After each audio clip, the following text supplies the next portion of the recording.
Hello class 12 students, how are you all? Hope all of you are very fine and doing your work.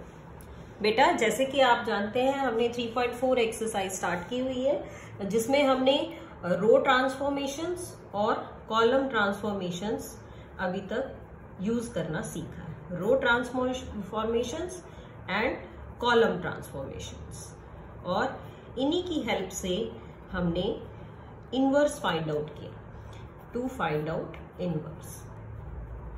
आज की video में हम 3x3 order की inverse निकालना सीखेंगे कि किस तरह से हम, अगर आपकी मैट्रिक्स का जो ऑर्डर है वो 3x3 हो तो आप इनवर्स कैसे फाइंड आउट करेंगे। उसी के साथ शुरू करते हैं बेटा। एक्सरसाइज का क्वेश्चन नंबर 16 मैंने लिया है। देखिए उसमें ए मैट्रिक्स आपको जो गिवन है वो हम लिख लेते हैं। पहले ए matrix is 1 3 -2, then it is -3 0 -5, then 2 5 and 0। ये मैट्रिक्स है और हम इसको हेल्प इनवर्स फाइंड आउट करेंगे इसका with the help of row transformation. एक क्वेश्चन हम रो ट्रांसफॉर्मेशन की हेल्प से कर लेते हैं बेटा और एक करेंगे कॉलम ट्रांसफॉर्मेशन की हेल्प से। तो जब हम रो ट्रांसफॉर्मेशन शुरू करते हैं तो सबसे पहले हम लिखते हैं A is equal to identity matrix into E और आइडेंटिटी मैट्रिक्स को साथ लिखेंगे। सेम ऑर्डर की आइडेंटिटी मैट्रिक्स लिखी जाएगी बेटा 0 1 0 0 0 1 and this is matrix E। और यहां हम A मैट्रिक्स जो आपकी गिवन मैट्रिक्स है उसको राइट डाउन कर लेते हैं इस फॉर्म में। ये हो गया 2 5 एंड 0। अब ऑपरेशंस लगाना स्टार्ट करते हैं बेटा। सबसे पहले मेरा फोकस होगा इस एलिमेंट को 1 बनाने पे जो कि ऑलरेडी 1 है। And if we are using row transformation then first of all मैं इन बाकी दोनों कॉलम एलिमेंट्स को बनाना चाहूंगी 0। तो ऑपरेट करेंगे R2 changes to R2 plus 3R1। देखिए समझते हैं इसको। R2 को चेंज कर रहे हैं R2 plus 3R1। First row के एलिमेंट्स को 3 से मल्टीप्लाई करेंगे और इसमें ऐड कर देंगे तो ये 0 बन जाएगा। और साथ साथ हम दो ऑपरेशंस लगा सकते हैं तो मैं इस पे भी लगा रही हूं R3 changes to R3 minus 2R1। R3 को चेंज करेंगे 2R1 में। अब देखते हैं बेटा अप्लाई करके कि क्या इफेक्ट पड़ता है इस ऑपरेशन का इस मैट्रिक्स के ऊपर। फर्स्ट रो में कोई चेंज नहीं है तो हम सबसे पहले फर्स्ट रो के एलिमेंट्स को ही राइट डाउन कर लेते हैं। इसके बाद देखते हैं 3 से मल्टीप्लाई करिए और ऐड करिए तो 0, 3 3 9 और 0 में ऐड करेंगे तो 9। 3 से मल्टीप्लाई किया तो -6 -5 दोनों को ऐड करना है तो -6 एंड -5 ये आ जाएगा -11। सेम प्रोसीजर राइट साइड में भी फॉलो करेंगे। 3 से मल्टीप्लाई करेंगे और इसमें ऐड करेंगे तो 3। बाकी दोनों एलिमेंट 0 हैं तो कोई इफेक्ट नहीं आएगा। चलिए अब बात करते हैं R3 की। R3 में क्या किया हमने 2 से मल्टीप्लाई किया R1 को और सब्ट्रैक्ट कर दिया है तो इसको 2 से मल्टीप्लाई किया एंड सब्ट्रैक्ट तो ये आया 0। 2 से मल्टीप्लाई किया 3 2 6 एंड 5 - 6 दैट इज -1। 3 से मल्टीप्लाई करेंगे तो -6 आ गया और इसमें ऐड करेंगे 2 से मल्टीप्लाई करेंगे R3 माइनस तो माइनस और माइनस प्लस भी हो जाएगा और ये आपका 4 आ जाएगा।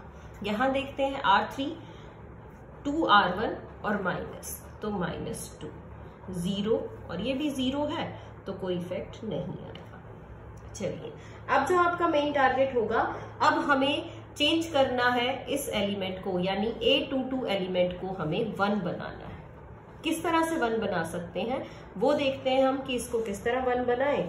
तो इस बार मैं ट्राई करना चाहूंगी, क्या ट्राई करूं ताकि मेरे जो एलिमेंट्स हैं वो भी इफेक्ट ना हो और साथ साथ ही मेरी वैल्यूज भी प्रॉपर आ जाए। यानी मुझे इसको 1 बनाना है तो मैं क्या कर रही हूँ, इस R3 को 8 से मल्टीप्लाई कर लेते हैं और सब्ट्रैक्ट कर लेते हैं R2 में से। यानी कि R2 changes to R2 plus 8R3। देखिए क्या इफेक्ट आया इसका। मैट्रिक्स लिखते हैं दोनों ही साइड से, ये मैट्रिक्स भी हो गया और ये ए मैट्रिक्स भी हो गया।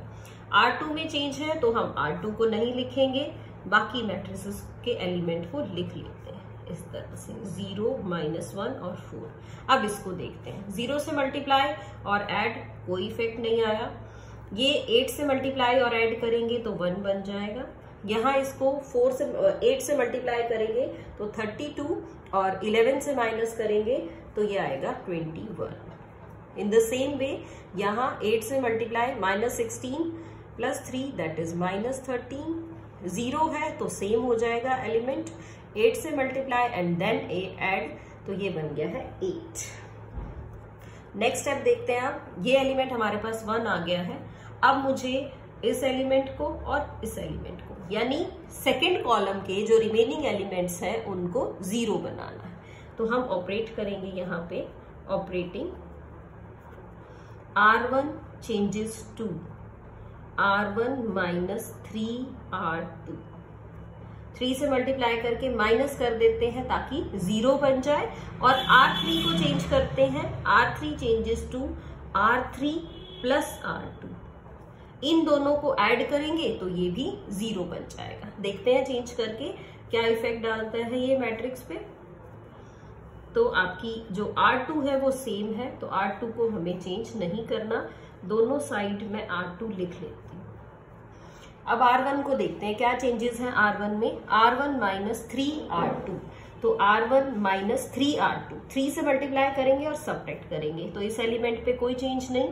3 से मल्टीप्लाई और सब्ट्रैक्ट किया, ये 0 आ जाएगा, और इसको 3 से मल्टीप्लाई करेंगे और साथ में सब्ट्रैक्ट भी करेंगे। 3 से multiply and then we are subtracting, तो 3 से हमने इसको मल्टीप्लाई किया है तो ये आपके पास आएगा 3 से मल्टीप्लाई करने पे 63, और साथ में ही क्या किया है, सब्ट्रैक्ट करेंगे तो ये आएगा -65। यहां आ जाते हैं, 3 से मल्टीप्लीकेशन है और देन सब्ट्रैक्शन, तो 39 प्लस होगा तो ये बनेगा 40। ये आपका 3 से मल्टीप्लाई करके सब्ट्रैक्ट करेंगे तो -3 है, 3 से मल्टीप्लाई करेंगे और सब्ट्रैक्ट करेंगे तो ये है -24। अब R3 की बात करते हैं, दोनों को ऐड करना है तो 0, 0, 25, इनको ऐड करना है तो -15, 1 और 9। तो ये हमारे दोनों ऑपरेशंस इस पे अप्लाई हो गए। चलिए अब हम नेक्स्ट चलते हैं। अब जो टारगेट है वो है A33 को 1 बनाना है, तो मैं R3 को चेंज कर रही हूं 1/25 R3, यानी इसको 25 से डिवाइड कर देते हैं तो व्हाट यू विल गेट, देखिए 1 0 -65, 0 1 21, 0 0 1, and in the same way 40 -3 -24 -13 1 8 -15 1 8, और यहाँ है मैट्रिक्स ए। अब देखिए, अब आपका जो लास्ट वर्क बचा है वो ये बचा है कि हम इन दोनों एलिमेंट्स को 1 बना लें। यही तो टारगेट रहा हमारे पास, सॉरी इन एलिमेंट्स को, क्योंकि ये अब A33 आपका 1 बन चुका है, तो अब आपका टारगेट होना चाहिए कि हम A13 और A23 दोनों को ही 0 बनाते हैं। तो किस तरह से बनाएं, देखिए उस रो का यूज करेंगे जो इफेक्ट कम डालेगा, तो इसी का यूज करेंगे। यानी मुझे R1 को चेंज करना है किस में, R1 + 65 R3। R3 को 65 से मल्टीप्लाई करके ऐड कर देंगे तो ये 0 बन जाएगा, और in the same way R2 को भी चेंज करना है, R2 - 21 R2, 21 R3, इसको 21 से मल्टीप्लाई करते हैं, इसमें से सब्ट्रैक्ट कर देते हैं, देखिए क्या बनेगा। ये तो आपको क्लियर हो गया होगा, 1 0 और ये 0, 0 1 और ये भी 0, 0 0 1, ये तो बन गया आपका आइडेंटिटी मैट्रिक्स। अब यहाँ जो चेंज आना है वो हम लिख लेते हैं। R3 को 65 से मल्टीप्लाई करेंगे और 40 में आप ऐड करेंगे तो आपके पास क्या आना चाहिए, देखिए R3 को 65 से मल्टीप्लाई करिए, यहाँ है ये R3, इसको 65 से मल्टीप्लाई करेंगे यानी कि ये आपके पास आएगा 40 + 65 × 15। इसको आप सॉल्व करके यहाँ इस कॉलम में डालेंगे इसी तरह से इसको मल्टीप्लाई करके इस कॉलम में and in the same way इस कॉलम में। यहाँ ये ऑपरेशंस लगाने से बेटा आइडेंटिटी बन चुका है। तो ये जो मैट्रिक्स आपको यहाँ मिलेगा राइट साइड में, ये आपका क्या आ जाएगा, ए इनवर्स आ जाएगा। तो इस तरह से आप क्या लगाया है हमने इसमें हमने रो ट्रांसफॉर्मेशंस की हेल्प से इनवर्स फाइंड आउट किया है। होप आपको ये क्लियर हो गया होगा कि आप किस तरह से इस मैट्रिक्स का इनवर्स फाइंड आउट करेंगे। चलिए अब इसी के साथ हम एक क्वेश्चन और ले लेते हैं जिसमें हम कॉलम ट्रांसफॉर्मेशन की बात करेंगे। So I am taking question number 17 of this exercise, जिसमें हम कॉलम ट्रांसफॉर्मेशंस लगाएंगे। तो मैट्रिक्स इसमें गिवन है बेटा 2 5 0, then 0 1 1 and the next is -1 0 and 3। ये मैट्रिक्स गिवन है और अब हम इसमें कॉलम ऑपरेशंस लगाएंगे। कॉलम ऑपरेशंस की हेल्प से इनवर्स फाइंड आउट करेंगे। So let us start. जब हम इनवर्स निकालते हैं कॉलम ऑपरेशंस में तो हम इसको लिखते हैं A is equal to A inverse, A into I। तो यहाँ मैट्रिक्स लिखी जाएगी और यहाँ 5 1 0 0 1 3 और इस साइड पे क्या करेंगे, इस साइड पे हम मैट्रिक्स A लिखेंगे और आइडेंटिटी मैट्रिक्स उसके साथ इस तरह से मेंशन कर देंगे। चलिए कॉलम ऑपरेशंस लगाने हैं तो आपका फोकस रहेगा पहले इसी एलिमेंट पे। तो किस तरह से बनाएं इसको, सबसे पहले हम इसमें अप्लाई करते हैं या ऑपरेट करते हैं applying C1 changes to C1 plus C3। देखिए प्लस करेंगे तो यहाँ आपका क्या आ जाएगा 1 5 और 3, ये आ गया 0 1 1 -1 0 3 और सेम ऑपरेशन आप दूसरी साइड पे लगाइए। ऐड करेंगे इनको तो 1 0 और यहाँ भी 1 0 0 1 0 0 1। तो इस तरह से इसको लिख पाएंगे। नेक्स्ट स्टेप करते हैं हम। अब हमारा टारगेट है, क्योंकि हम कॉलम ऑपरेशंस लगा रहे हैं तो फर्स्ट रो के एलिमेंट्स को हम 0 बनाएंगे। तो फर्स्ट रो के एलिमेंट्स को 0 बनाएंगे, ऑपरेशन लगाना है कॉलम ऑपरेशन।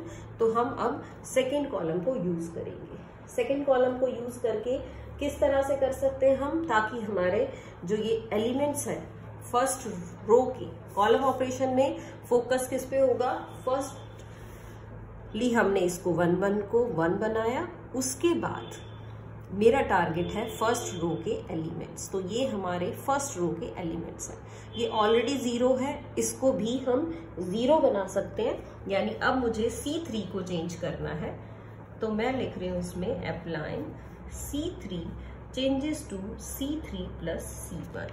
C3 में मैंने चेंज किया C3 प्लस C2।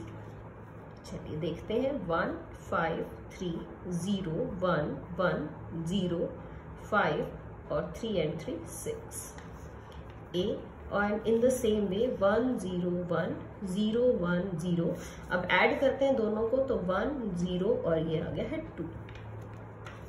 अब नेक्स्ट स्टेप पे ध्यान देंगे बेटा। तो नेक्स्ट स्टेप क्या रहेगा आपका, नेक्स्ट के लिए हमारा जो टारगेट है वो है हम इसको क्या बनाना चाहते हैं। फर्स्ट रो हमारी 0 बन गई, इस पे ध्यान देंगे। ये एलिमेंट आपका ऑलरेडी A22 क्या है, ऑलरेडी ही 1 है। तो रिमेनिंग एलिमेंट्स पे फोकस करेंगे। इसको भी 0 बनाना है, इसको भी 0 बनाना है। तो what you have to follow, हमें चेंज करना है C1 को। तो C1 माइनस 5 C2, C1 को चेंज करना चाहते हैं 5 C2 को सब्ट्रैक्ट करेंगे and in the same way C3 में क्या करेंगे 5 C2। यही सेम वर्क हम यहाँ पे भी कर लेते हैं, दोनों को ही 5 से मल्टीप्लाई करके और सब्ट्रैक्ट कर देते हैं साथ साथ। तो देखते हैं आपके पास क्या रिजल्ट आएगा। 0 1 1, 5 से मल्टीप्लाई देन सब्ट्रैक्ट, C2 को 5 से मल्टीप्लाई देन सब्ट्रैक्ट, 5 से मल्टीप्लाई देन सब्ट्रैक्ट। C3 में देखा 5 से multiply then subtract, multiplied by 5 and then subtract, multiply by 5 and then subtract. Same procedure हमें यहाँ पे फॉलो करना है। C2 पहले लिख लीजिए आप, 5 से मल्टीप्लाई करेंगे, सब्ट्रैक्ट करेंगे, ये आएगा -5, ये आ जाएगा 1। ऐसा ही यहाँ भी करना है। 1 5 से मल्टीप्लाई देन सब्ट्रैक्ट, 5 से मल्टीप्लाई देन सब्ट्रैक्ट। चलिए अब देखिए आपका ये टारगेट भी अचीव हो गया। अब नेक्स्ट क्या है, मुझे इस एलिमेंट को और इस एलिमेंट को 0 बनाने पे फोकस करना है। तो कैसे करें, इसी कॉलम का यूज करेंगे ताकि कोई भी इफेक्ट ना आए। तो मुझे चेंज करना है एक तो C1 को, कैसे चेंज करें, C1 प्लस 2C3, इसको 2 से मल्टीप्लाई करके इसमें ऐड कर देंगे तो 0 बन जाएगा। And C2 changes to C2 minus C3, C2 में सीधा ही चेंज कर लेते हैं, देखिए क्या बनेगा। C1 और C2 में चेंजेस हैं तो C3 को आप लिख लीजिए। 2 से मल्टीप्लाई देन सब्ट्रैक्ट, तो 1 0 और 0, इन दोनों को डायरेक्टली सब्ट्रैक्ट किया है तो ये आ जाएगा A इंटू, यहाँ पे भी सबसे पहले C2 ही लिखेंगे बेटा, और C2 माइनस C3 ये करेंगे पहले। चलिए पहले C1 की बात कर लेते हैं। 2 से मल्टीप्लाई देन ऐड, तो ये बना 3, 2 से मल्टीप्लाई -10 और -5 तो -15, 2 से मल्टीप्लाई तो 4 + 1 5, यहाँ इनको सब्ट्रैक्ट करना है तो C2 में चेंजेस हैं। ओके C2 ही हमें लिखना था, तो C2 में चेंजेस हैं तो हम इसको लिखेंगे C2 minus C3, C2 minus C3 that is -1। इसको आप माइनस करेंगे तो ये 6 बन जाएगा, इसको आप माइनस करेंगे तो ये -2 आ जाएगा। तो आपके पास अब ये जो मैट्रिक्स आई है, जो इनवर्स वाली मैट्रिक्स है, यानी A इनवर्स आपके पास आया है 3 -15 15 5 -1 6 -2 1 -5 एंड 2। तो इस तरह से हमने कॉलम ट्रांसफॉर्मेशन की हेल्प ली और इसको भी प्रॉपरली कर पाए। Next is question number 18। Question 18 में कहा गया है कि A and B are inverse of each other, एक दूसरे के इनवर्स है। इसका डी ऑप्शन करेक्ट है बेटा, that AB is equal to BA is equal to the identity matrix, कि AB और BA दोनों कब होंगे इनवर्स एक दूसरे के, जब हम इनको मल्टीप्लाई करें तो आइडेंटिटी मैट्रिक्स हमारे पास आ जाए। तो इस तरह से हम इस क्वेश्चन को कर सकते हैं। ध्यान रखना है कॉलम ट्रांसफॉर्मेशन और रो ट्रांसफॉर्मेशन के रिगार्डिंग, तो इस तरह से आप इजीली क्वेश्चंस को कर सकते हैं। That's all for this video बेटा, thank you so much, have a good day.